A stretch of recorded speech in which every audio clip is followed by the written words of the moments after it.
ओम श्री परमात्मने नमः। तैत्तिरीय उपनिषद शांति पाठ।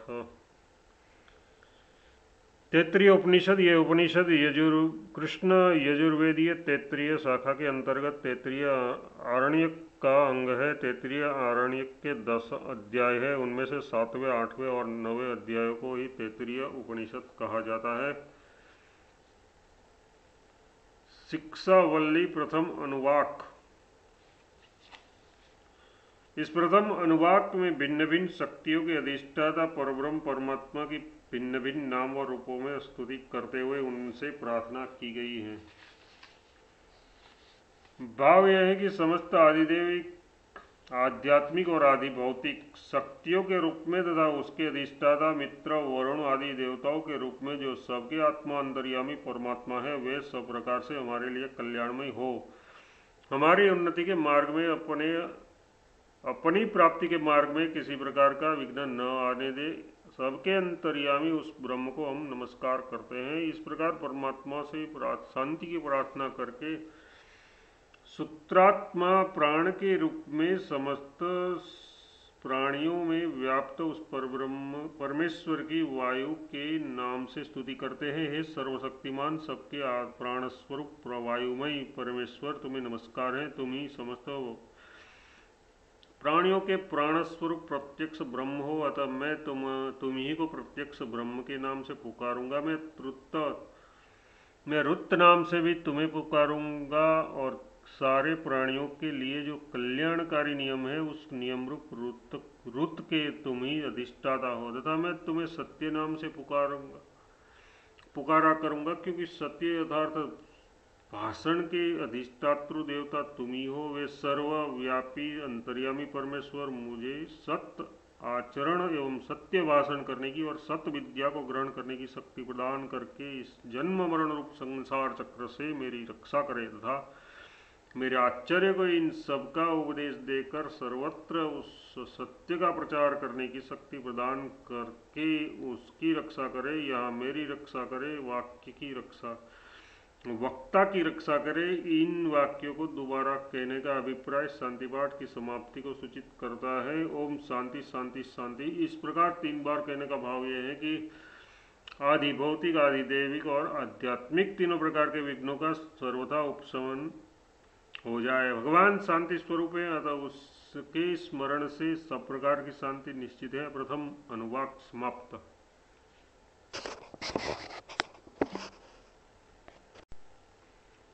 द्वितीय अनुवाक।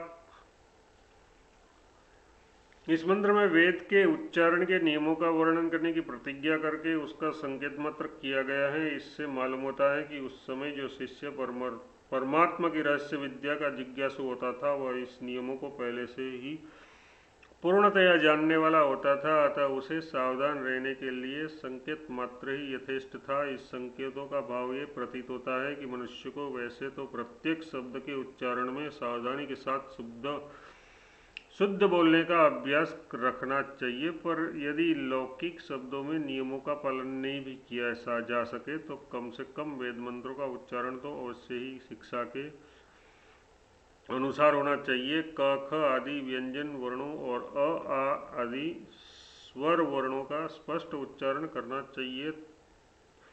दंत्य स के स्थान में तालव्य श का, मूर्धन्य श का उच्चारण नहीं करना चाहिए। व के स्थान में ब का उच्चारण नहीं करना चाहिए। इस प्रकार अन्य वर्णों के उच्चारण में भी विशेष ध्यान रखना चाहिए। इस प्रकार बोलते समय किस वर्ण में उसकी ध्वनि की वर्णों के उच्चारण में उसकी ध्वनि को व्यक्त करने में जो प्रयास करना पड़ता है, वो वही ध्वनि को व्यक्त करने में जो प्रयास करना पड़ता है, वो वही प्रयत्न कहता जो प्रयास करना पड़ता है, वो वही प्रयत्न कहलाता है। प्रयत्न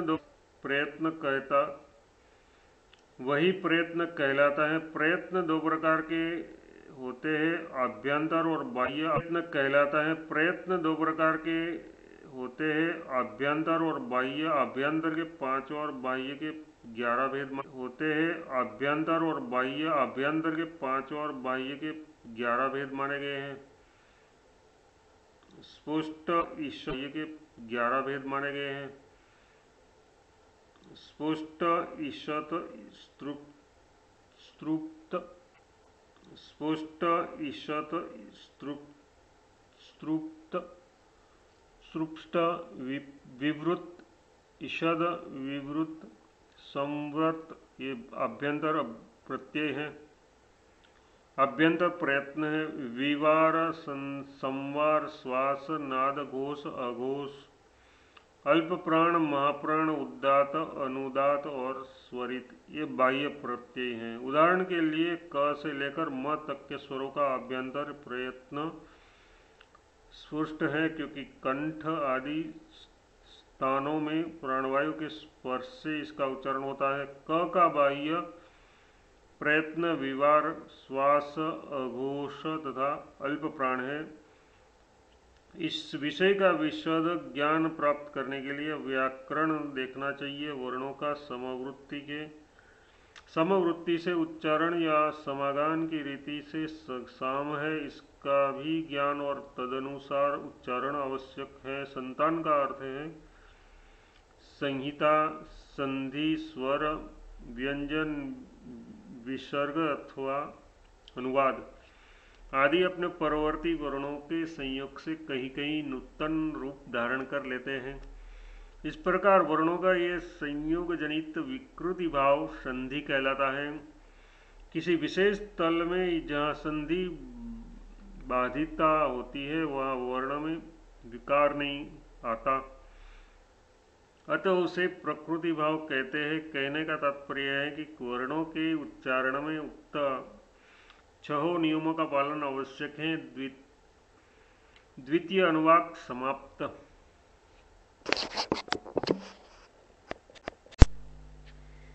तृतीय अनुवाक संबंध आचार्य अपने और शिष्य के अभ्युदय की इच्छा प्रकट करते हुए संहिता विषयक उपासना विधि आरंभ करते हैं।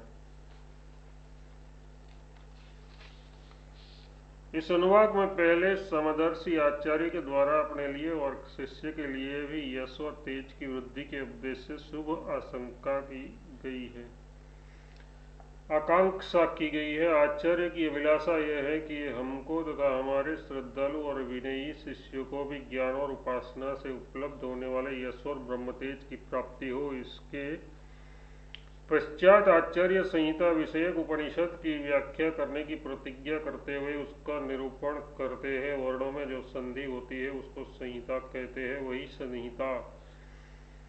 दृष्टि जब व्यापक रूप धारण करके लोक आदि को अपना विषय बनाती है तब उसे महासंहिता कहते हैं। संहिता या संधि 5 प्रकार की होती है, यह प्रसिद्ध है। स्वर, व्यंजन, स्वर्गादि, स्वर, व्यंजन, स्वादि, विसर्ग और अनुस्वार, यही संधि के अधिष्ठान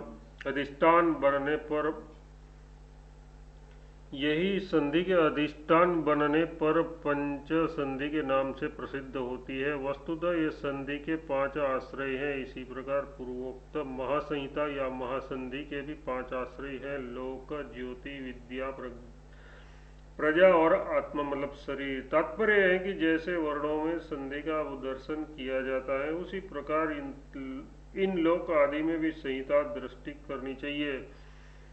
वह किस प्रकार हो ये बात समझाई जाती है। प्रत्येक संधि के 4 भाग होते हैं, पूर्ववर्ण, परवर्ण, दोनों के मिलने से होने वाला रूप तथा दोनों का संयोजक नियम।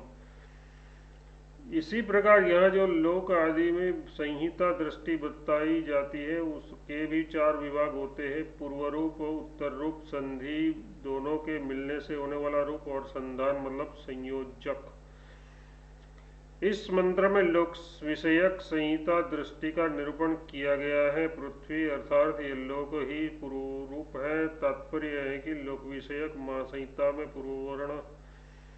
पूर्व वर्ण के स्थान पर पृथ्वी को देखना चाहिए। इसी प्रकार स्वर्ग ही संहिता का उत्तर रूप मतलब परवर्ण है, आकाश यानी अंतरिक्ष ही इन दोनों की संधि है, और वायु इसका संधान मतलब संयोजक है। जैसे पूर्व और उत्तरवर्ण प्रत्येक लोक में गमन होता है, ये बात उपनिषदों में जगह जगह कही गई है। किंतु यहाँ जो ये कहा गया है कि पृथ्वी पहला वर्ण, उपनिषदों में जगह जगह कही गई है, किंतु यहाँ जो ये कहा गया है कि पृथ्वी पहला वर्ण है और दुलोक दूसरा वर्ण है, जो ये कहा गया है कि पृथ्वी पहला वर्ण है और दुलोक दूसरा वर्ण है, एवं आकाश संधि मतलब इनका संयुक्त रूप है। इस दुलोक दूसरा वर्ण है एवं आकाश संधि मतलब इनका संयुक्त रूप है। इस कथन का क्या भाव है ये ठीक ठीक समझने में नहीं आता। इनका संयुक्त रूप है, इस कथन का क्या भाव है ये ठीक ठीक समझने में नहीं आता। अग्नि इस भूतल पर सुलभ है, ये ठीक ठीक अग्नि इस भूतल पर सुलभ है, अतः उसे समझ नहीं आता। अग्नि इस भूतल पर सुलभ है, अतः उसे संहिता का पूर्ववर्ण माना है, और सूर्य दुलोक भूतल पर सुलभ है, अतः उसे संहिता का पूर्ववर्ण माना है, और सूर्य दुलोक में उस ऊपर के लोक में प्रकाशित होता है, अतः ये उत्तर है, और सूर्य दुलोक में उस ऊपर के लोक में प्रकाशित होता है, अतः ये उत्तर रूप परवर्ण बताया गया है। इन दोनों से उत्पन्न होने के कारण मेघ ही संधि है तथा विद्युत शक्ति ही संधि की हेतु संधान बताई गई है। इस मंत्र में ज्योति विषयक संहिता का वर्णन करके ज्योतियों के संयोग से नाना प्रकार के भौतिक पदार्थों की विभिन्न अभिव्यक्तियों के विज्ञान का रहस्य समझ आ गया है। उन ज्योतियों के संबंध से उत्पन्न होने वाले भोग्य पदार्थों को जल का नाम दिया गया है, और उन सब की उत्पत्ति में बिजली को संयोजक बतलाया गया है। ऐसा अनुमान होता है क्योंकि आजकल के वैज्ञानिकों ने भी बिजली के संबंध से नाना प्रकार के भौतिक विकास करके दिखाए हैं। इससे यह सिद्ध होता है कि वेद में ये भौतिक उन्नति का साधन भी भलीभांति बतलाया गया है, परंतु परंपरा नष्ट हो जाने के कारण उसको समझने में और समझाने वाले दुर्लभ हो गए हैं।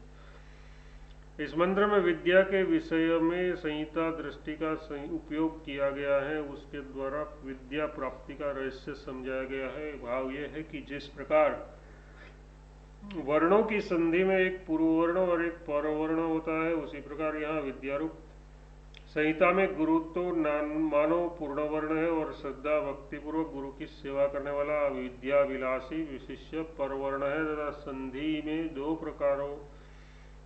तथा संधि में दो वर्णों के मिलन पर जैसे एक तीसरा नया वर्ण बन जाता है, उसी प्रकार गुरु और शिष्य के संबंध से उत्पन्न होने वाले विद्या ज्ञान ही यह संधि है। इस विद्यारूप संधि के प्रकट होने का कारण है प्रवचन यथार्थ गुरु का उपदेश देना। प्रवचन यथार्थ गुरु का उपदेश देना और शिष्य द्वारा उसको रहस्य को समझकर विद्वान गुरु की सेवा करना, ये वह अवश्य ही विद्या प्राप्ति करके विद्वान हो जाता है। इस मंत्र में संहिता के रूप में प्रजा का वर्णन करके संतान प्राप्ति का रहस्य समझाया गया है। भाव यह है कि प्रजा विषयक संहिता में माता तो मानो पूर्व वर्ण है और पिता परवर्ण है। जिस प्रकार दोनों वर्णों की संधि से एक नया वर्ण बन जाता है, उसी प्रकार माता पिता के संयोग से उत्पन्न होने वाली संतान ही इस संहिता में दोनों की संधि मतलब संयुक्त स्वरूप है, तथा माता और पिता का जो ऋतुकाल में शास्त्र विधि के अनुसार यथोचित नियम पूर्वक संतानोत्पत्ति के उद्देश्य से सहवास किया है, यही संधान मतलब संतानोत्पत्ति का कारण है। जो मनुष्य इस रहस्य को समझकर संतानोत्पत्ति के उद्देश्य से ऋतुकाल में धर्मयुक्त स्त्री सहवास करता है, वह अवश्य ही अपनी इच्छा के अनुसार आध्यात्मिक आदि शारीरिक और आत्म विषयक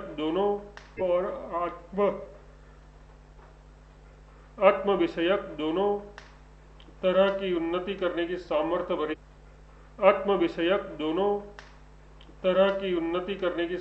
भरी हुई है। इस रहस्य को समझकर जो मनुष्य अपनी वाणी तरह की उन्नति करने की सामर्थ्य भरी हुई है। इस रहस्य को समझकर जो मनुष्य अपनी वाणी का यथा योग्य उपयोग करता है वह वाक सत्य को समझकर जो मनुष्य अपनी वाणी का यथा योग्य उपयोग करता है वह वाक शक्ति पाकर उसके द्वारा अभीष्ट फल प्राप्त करता है। वह वाक शक्ति पाकर उसके द्वारा अभीष्ट फल प्राप्त करने में समर्थ हो जाता है।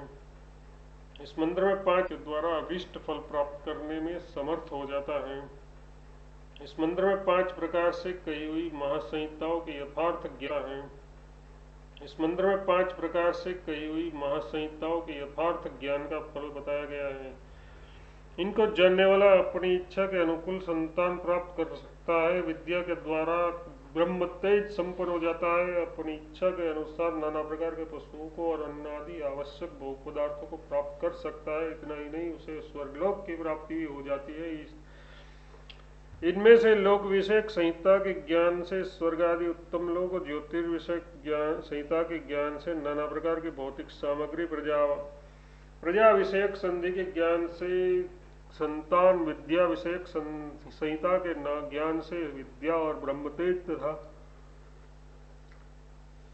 अध्यात्म संहिता के विज्ञान से वाक शक्ति की प्राप्ति, इस प्रकार पृथक पृथक फल समझना चाहिए। श्रुति में समस्त संहिताओं के ज्ञान का सामूहिक फल बताया गया है। श्रुति ईश्वर की वाणी है, अतः इसका रहस्य समझकर श्रद्धा और विश्वास के साथ उपयुक्त उपासना करने से निस्संदेह एक सभी फल प्राप्त हो सकते हैं, जिनकी चर्चा ऊपर की गई है। तृतीय अनुवाक समाप्त।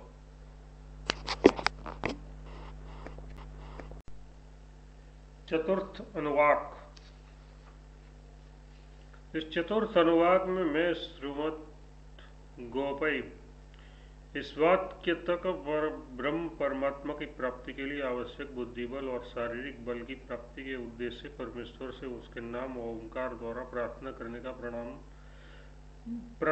का प्रकार बताया गया है। भाव यह है कि ओम ये परमेश्वर का नाम वेदोक्त जितने भी मंत्र है उन सब में श्रेष्ठ और सर्वरूप है, क्योंकि प्रत्येक मंत्र के आदि में ओंकार का उच्चारण किया जाता है और ओंकार के उच्चारण से संपूर्ण वेदों के उच्चारण का फल प्राप्त होता है तथा अविनाशी वेदों से यह ओंकार प्रधान रूप में प्रकट हुआ है। ओंकार नाम है और परमेश्वर नामी, यतः दोनों परस्पर अभिन्न है। वे प्रणव रूप परमात्मा सबके परमेश्वर होने के कारण इंद्र नाम से प्रसिद्ध है। वे इंद्र मुझे मेघा से संपन्न करे, धरारणावर्ती मेघा। इस कोश वाक्य के अनुसार धारण शक्ति से संपन्न बुद्धि का नाम मेधा है। तात्पर्य है कि परमात्मा मुझे पढ़े और समझे हुए भावों को धारण करने की शक्ति से संपन्न करे। हे देव, मैं आपकी अहेतु की कृपा से आपके अमृतमय स्वरूप को अपने हृदय में धारण करने वाला बन जाऊं। मेरा शरीर रोग रहित रहे, जिससे आपकी उपासना में किसी प्रकार का विघ्न न पड़े। मेरी जिह्वा अतिशय मधुमती यथार्थ मधुर स्वर से आपके अत्यंत मधुर नाम और गुणों का कीर्तन करके उनके मधुर रस का आस्वादन करने वाली बन जाए। मैं अपने दोनों कानों द्वारा कल्याण में बहुत से शब्दों को सुनता रहूं, अर्थात मेरे कानों में आचार्य द्वारा वर्णन किए हुए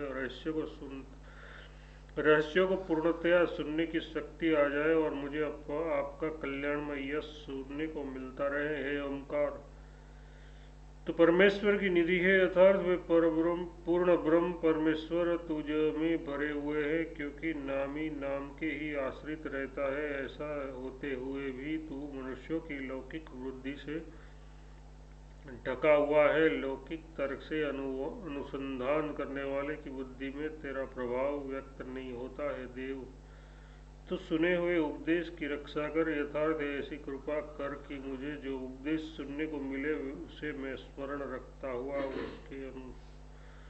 उसके अनुसार अपना जीवन बना सकूं। संबंध अब ऐश्वर्य की कामना वाले के लिए हवन करने के मंत्रों का आरंभ करते हैं। चतुर्थ अनुवाक के इस उपयुक्त अंश में ऐश्वर्य की कामना वाले सकाम मनुष्यों के लिए परमेश्वर से प्रार्थना करते हुए अग्नि में आहुति देने की रीति बताई गई है। प्रार्थना का भाव यह है कि हे अग्निदेव के अधिष्ठाता, हे अग्नि के अधिष्ठाता परमेश्वर, जो मेरे निज के लिए आवश्यकता होने पर बिना विलंब तत्काल ही नाना प्रकार के वस्त्र, गौण और खाने पीने की विविध सामग्री सदैव प्रस्तुत कर देते हैं, उन्हें बढ़ाती रहे तथा उन्हें नवीन रूप से रच दे, ऐसी श्री को तो मेरे लिए से मंत्रोच्चारण पूर्वक स्वाहा शब्द के साथ पांचवी आहुति दे। मंत्रोच्चारण पूर्वक स्वाहा शब्द के साथ पांचवी आहुति दे। संबंध आचार्य को अपने लौकिक और पारलौकिक हित के लिए आहुति दे। संबंध आचार्य को अपने लौकिक और पारलौकिक हित के लिए किस प्रकार हवन करना चाहिए, इसका विधि बताई जाती है। हित के लिए किस प्रकार हवन करना चाहिए, इसका विधि बताई जाती है। चतुर्थ अनुवाक के इस अंश में इसकी विधि बताई जाती है। चतुर्थ अनुवाक के इस अंश में आचार्य को अपने हित के लिए जिन मंत्रों द्वारा हवन करना चाहिए उसका वर्णन, अनुवाक के इस अंश में आचार्य को उसका वर्णन किया गया है। भाव यह है कि लोगों में लिए जिन मंत्रों द्वारा हवन करना चाहिए उसका वर्णन किया गया है। भाव यह है कि लोगों में मैं यशस्वी बनूं। भाव यह है कि लोगों में मैं यशस्वी बनूं, जगत में मेरा यश सौरभ सर्वत्र फैल जाए मुझसे। मैं भी यशस्वी बनूं, जगत में मेरा यश सौरभ सर्वत्र फैल जाए, मुझसे कोई भी ऐसा आचरण न बने जो मेरे यश में धब्बा लगा देने वाला हो। इस उद्देश्य से यशो जनेशानी इस मंत्र का उच्चारण करके स्वाहा शब्द के साथ पहली आहुति डालनी चाहिए। महान धनवानों की अपेक्षा भी मैं अधिक संपत्ति वाला बन जाऊं, इस उद्देश्य से मंत्रोच्चारण पूर्वक स्वाहा शब्द के साथ दूसरी आहुति अग्नि में डालनी चाहिए। हे भगवान, आपके इस दिव्य स्वरूप में मैं प्रविष्ट हो जाऊं, इस उद्देश्य से मंत्रोच्चारण पूर्वक स्वाहा शब्द के साथ तीसरी आहुति अग्नि में डालनी चाहिए। हे भगवान, यह आपका दिव्य स्वरूप मुझ में प्रविष्ट हो जाए, मेरे मन में बस जाए, इस उद्देश्य से मंत्रोच्चारण पूर्वक स्वाहा शब्द के साथ चौथी आहुति अग्नि में डालनी चाहिए। हे भगवान, हजारों शाखा वाले आपके उस दिव्य रूप में ध्यान द्वारा निमग्न होकर मैं अपने आप को विशुद्ध बना लूं, इस उद्देश्य से मंत्रोच्चारण पूर्वक स्वाहा शब्द के साथ पांचवी आहुति अग्नि में डालनी चाहिए। जिस प्रकार समस्त जल प्रवाह नीचे की ओर बहते हुए समुद्र में मिल जाते हैं तथा जिस प्रकार महीने दिनों का अंत करने वाले संवत्सर रूप काल में जा रहे हैं, हे विधाता, उसी प्रकार मेरे पास सब ओर से ब्रह्मचारी लोग आए और मैं उनको विद्याभ्यास कराकर तथा कल्याण का उपदेश देकर अपने कर्तव्य का एवं आपकी आज्ञा का पालन करता रहूं, इस उद्देश्य से ब्रह्म मंत्रोच्चारण करके स्वाहा शब्द के साथ छठी आहुति अग्नि में डालनी चाहिए। है परमात्मन, आप सबके विश्राम स्थान है, अब मेरे लिए अपने दिव्य स्वरूप को प्रकाशित कर दीजिए और मुझे प्राप्त हो जाए, इस उद्देश्य से मंत्रोच्चारण पूर्वक स्वाहा शब्द के साथ सातवीं आहुति अग्नि में डाले। इस प्रकार इस चौथे अनुवाक में इस लोक और परलोक की उन्नति का उपाय, परमात्मा की प्रार्थना और उनके साथ साथ हवन को बताया गया है। इस प्रकार प्रकरण बड़ा ही सुंदर और श्रेयकर है। अपना कल्याण चाहने वाले मनुष्य को इसमें बताए हुए प्रकार से अपने लिए जिस अंश की आवश्यकता प्रतीत हो उस अंश के अनुसार अनुष्ठान आरंभ कर देना चाहिए। चतुर्थ अनुवाक समाप्त।